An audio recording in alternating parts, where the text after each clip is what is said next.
Today we have a chance to take it all back. We will. Whatever it takes. Whatever it takes. Whatever it takes.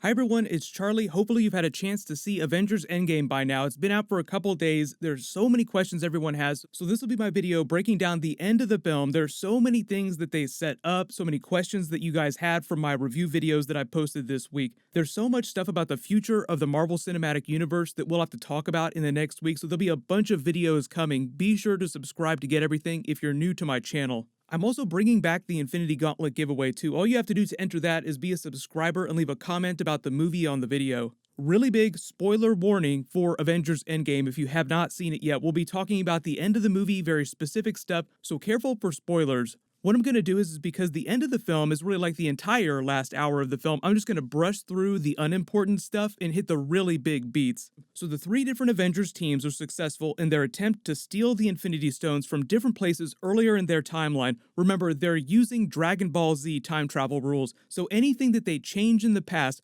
won't affect their future. It'll only create alternate timelines, alternate realities for those points in time. So the Ancient One sort of gives Hulk that explainer tutorial on how time travel works and how she's going to be doomed in their reality if they don't bring the time stone back. We'll circle back around to that in a second because that gets into the Captain America scene towards the end of the film. But Iron Man makes a Stark Tech gauntlet to hold the Infinity Stones. Hulk is the one to snap everyone back because correctly, by his logic, the original Infinity Gauntlet almost killed Thanos when he used it, and he's naturally one of the most powerful people in the universe, so it's almost fatal to anyone who's not a higher being that tries to wield it. He also jokes that the Infinity Gauntlet gives off a lot of gamma radiation, so it's almost as if I was made for this, wink wink from behind the camera, because gamma radiation, the Hulk. Professor Hulk snaps everyone back to the current year, which is 2023, 5 years after the original snap. Everyone who comes back has not aged a day, and for them, it feels like they've only been gone for a few moments. Remember that because it's important for Spider-Man related questions in Spider-Man Far From Home.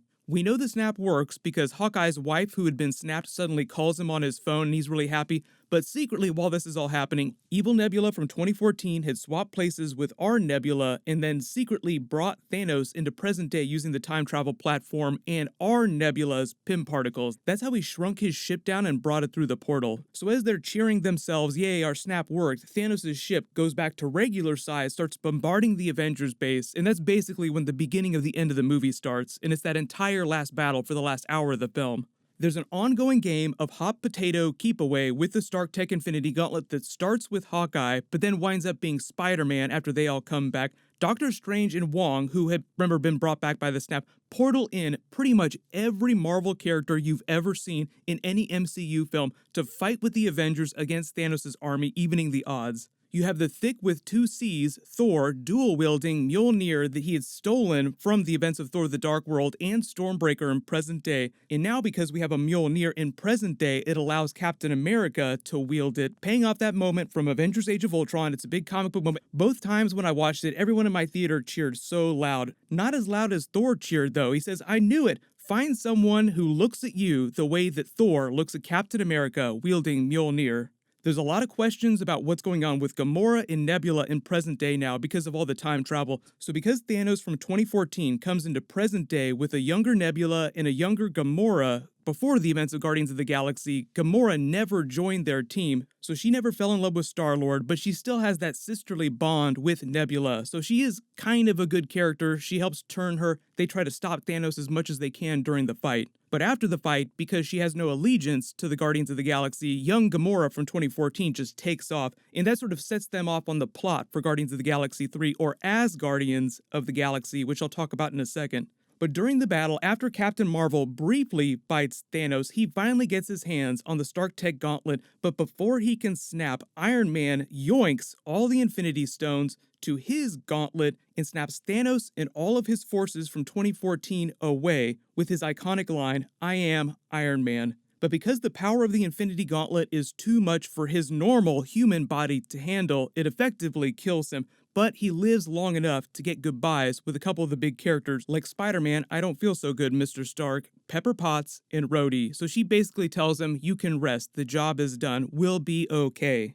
They have a funeral scene for him with all the Avengers characters and the other main characters attending, even Ty Simpkins' character from Iron Man 3. Remember, he was the little kid from Iron Man 3. Everybody was asking, who's that teenager standing next to Captain Marvel? That was who that was. Not only has it been a long time since the events of that movie, it's also 5 years later. It's 2023, so Cassie Lang is still a teenager at the end of the film. There's a scene of them playing a message that Iron Man left from before the time travel plan started as a sort of final message to them just in case things didn't work, what his hopes were, as they go to a bunch of different scenes around the world of everyone going back to their people. Like you see Black Panther and Wakanda. It was sort of like the end of the special edition Star Wars where they go around to the different cities and you see the celebrations after the second Death Star is blown up. One of the scenes is Spider-Man going back to school at Midtown High the next day, presumably, and reuniting with Ned Leeds, looking like they both kind of been traumatized, like, I'm so happy to see my friend again after being snapped. The biggest question that I've seen the last couple of days on all my videos and my feeds is how are they going to address this during Spider-Man Far From Home? All the kids are the same age, they're on this class trip to Europe, how are they not talking about this trauma that they experienced? And last year, Amy Pascal said that Spider-Man Far From Home picks up minutes after the end of Avengers Endgame, so I think that's what she's talking about here, where you see him walk into school at the end of the film. I think the only way this works is if all the kids in Peter's group here that are on this class trip during Spider-Man Far From Home got snapped, so they didn't move forward in school. Maybe there were a couple kids they went to school with who did not get snapped, who are now 5 years older, but that's just a really easy way to explain how all these kids are the same age and Spider-Man Far From Home can still take place after the events of Avengers Endgame. There's a scene with Happy in the trailer where he says you're all alone now, even though they haven't come right out and said that Iron Man is dead during one of those trailers. Hopefully there'll be a new trailer that will give us some more details about that. But think about all the character development that Spider-Man got between Avengers Infinity War and Avengers Endgame. It would be a huge middle finger if they released a movie a couple months later just completely ignoring that. So I think they do have a way of addressing it at the very beginning of Spider-Man Far From Home. One of the other final scenes of the film is Thor joining the Guardians of the Galaxy, passing leadership of Asgard to Valkyrie, saying it's time for me to be who I am rather than who I'm supposed to be. Valkyrie is thus named Queen of Asgard. Thor officially joins the Guardians. They joke about it being Asgardians of the Galaxy together again, like Thor was just waiting to rejoin them this whole time. They have a funny standoff about who's going to be their new leader, because technically Thor was king of Asgard and he's the most powerful member of the team at this point, so Star-Lord is a little intimidated. They're just carrying forward the comedy of the scenes that they had during Infinity War when they first picked him up and Star-Lord was super intimidated by him. But the whole idea is that Star-Lord wants to find that younger Gamora from 2014 and win her over to their team. So that sounds like it's going to be the plot of Guardians of the Galaxy Volume 3 or Asgardians of the Galaxy, whatever they decide to call it. So the cool thing about that is that you have Thor in that movie. He'll probably lose all that weight before the movie starts, but you have someone who's powerful enough to counter Adam Warlock, who's getting ready to hatch out of his cocoon during that film. We'll talk more about future Marvel movies when I do Marvel Phase 4 videos in the next week. We're still kind of working our way through the end of the movie at this point. Like I said, Lord of the Rings style, there are several different endings to the film because everyone has to get their goodbyes. The deal with the version of Loki from 2012 that escapes with the Tesseract is that, remember, the changes they make in the past splinter new timelines, so that's now an alternate reality version of Loki that would exist in present day potentially. So if we see another version of Loki pop up in present day who's alive, it's going to be from an alternate timeline. It won't be our version of Loki from Infinity War, who's still dead at the end of Avengers Endgame. So when Tom Hiddleston's Disney Plus streaming service show starts in the next couple of years, I don't expect it to be that version of Loki. I think it's going to be a Loki set during the past because we'll see him throughout his life popping up on Earth just causing mischief. Sort of like a Quantum Leap Loki show of him popping up across human history throughout the ages, just influencing really big events in world history. Then you have the Captain America scene where he takes the Infinity Stones back to where they stole them from to keep all those timelines intact. But instead of coming right back, he stays in the past with Peggy Carter and they have that quote-unquote last dance that she said she'd save for him when he went into the ice. He then shows up on a park bench near the lake, just like he was waiting for them Back to the Future 2 style. If you remember the end of Back to the Future 2, the Doc stayed in the past in the Wild West and then arranged for a message to be sent to Marty when it got to his time in present day. The Captain America twist breaks a couple of their time travel rules that they had set up, but essentially he had just stayed in the past and grew old with her. He refuses to tell them about the wedding ring on his finger, but we all know that he got married to a version of Peggy Carter. They grew up together. He had a family with her. He had the really nice life that Iron Man told him to get. He then passes a repaired version of the Captain America shield to Falcon, saying, "Try it on," and passing the mantle to him. So presumably we'll see him wearing his Falcon Captain America costume in whatever next Avengers movie they do. So Captain America is not dead at the end of the film, but any future contribution from him in present day would be at Stan Lee cameo level, like, shake his fist or like have some inspirational quote that he gives to younger Avengers. As for the logic of the twist, like how could he exist in that past timeline without splintering out a whole bunch of others, the easiest way to explain it based on the rules that they set up earlier in the film is that once he makes the decision to stay in the past and they're dancing together, that creates an alternate timeline. He stayed in that timeline as he grew older with Peggy Carter. He kept the time travel suit and got his hands on some more Pym particles from Hank Pym in that timeline. Then once his version of Peggy Carter died of natural causes, he chose to use his time travel suit and the Pym particles to come back and wait for them on this park bench in the original timeline that he came from. So don't drive yourself crazy trying to explain how it is that Captain America can exist in his own timeline, because remember, nothing they do in the past will change their future. So he could do anything he wanted to in the past, it would just create alternate timelines. He lived during one of those, then eventually Old Man Cap hopped back to the original timeline that he came from. So that's how he winds up on this park bench here.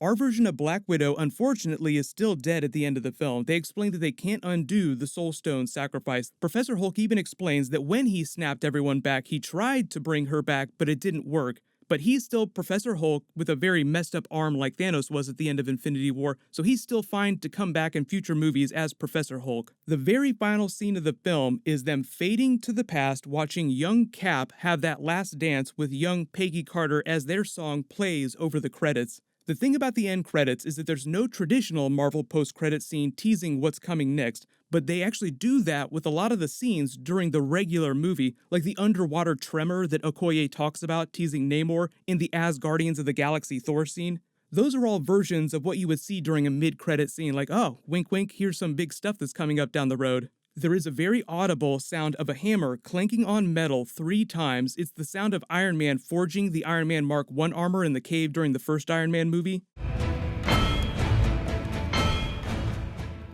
The reason they do this at the end of the credits is for a couple different reasons. 1, to be an homage to the end of Phase 3, like the 3 clanks. 2, to pay honor to the original Iron Man movie in the moment that started all this MCU stuff in real life. And 3, to wink at the idea that someone in the future is going to forge new Iron Man armor. So Tony and Pepper's daughter, Morgan Stark, is no proven genius, but she's going to inherit Stark Industries someday and his legacy. So assume she's about 4 or 5 years old at the end of the film, give her 10, 12 years to become a teenager, and eventually maybe you see her join a version of a young Avengers team and become a new version of Iron Man or Ironheart or however you want to think about it. They're pretty much telling you that no one is going to pick up the Iron Man mantle for a long time. But because it's 2023 in present day, I don't expect them to do another Avengers movie till 2023 or later, which means a solid 4 years till the next one. But we'll probably hear more about that this summer after Spider-Man Far From Home comes out, when they release their official Marvel Phase 4 movie schedule. So I realize there's probably still a billion other questions about big plot twists during the movie or logic that you guys have, so I'll try to do more videos talking about the timeline and Marvel Phase 4 in the next week, but leave all your questions in the comments below. My Easter egg video for Endgame will probably post on Saturday at some point. Congratulations to the giveaway winner from my last Marvel video, Thusan Mohan. Please email me on the About page of my channel so I can get your details. Click here for my full Avengers Endgame review, and click here for my Game of Thrones Season 8 Episode 3 trailer video. Thank you so much for watching. I love you 3000. I'll see you guys tonight.